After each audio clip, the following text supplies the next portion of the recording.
اور اس شخص سے بڑا ظالم اور کون ہوگا جو اللہ پر جھوٹا بہتان گھڑے یا کہے کہ مجھ پر وحی آئی ہے، دران حالے کہ اس پر کوئی وحی نازل نہ کی گئی ہو، یا جو اللہ کی نازل کردہ چیز کے مقابلے میں کہے کہ میں بھی ایسی چیز نازل کر کے دکھا دوں گا۔ کاش تم ظالموں کو اس حالت میں دیکھ سکو جبکہ وہ سکرات موت میں ڈبکیاں کھا رہے ہوتے ہیں اور فرشتے ہاتھ بڑھا بڑھا کر کہہ رہے ہوتے ہیں کہ لاؤ نکالو اپنی جان، آج تمہیں ان باتوں کی پاداش میں ذلت کا عذاب دیا جائے گا جو تم اللہ پر تہمت رکھ کر ناحق بکا کرتے تھے اور اس کی آیات کے مقابلے میں سرکشی دکھاتے تھے۔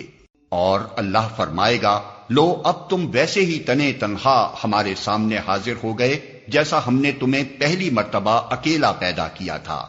جو کچھ ہم نے تمہیں دنیا میں دیا تھا وہ سب تم پیچھے چھوڑ آئے ہو، اور اب ہم تمہارے ساتھ تمہارے ان سفارشیوں کو بھی نہیں دیکھتے جن کے متعلق تم سمجھتے تھے کہ تمہارے کام بنانے میں ان کا بھی کچھ حصہ ہے۔ تمہارے آپس کے سب رابطے ٹوٹ گئے اور وہ سب تم سے گم ہو گئے جن کا تم زام رکھتے تھے۔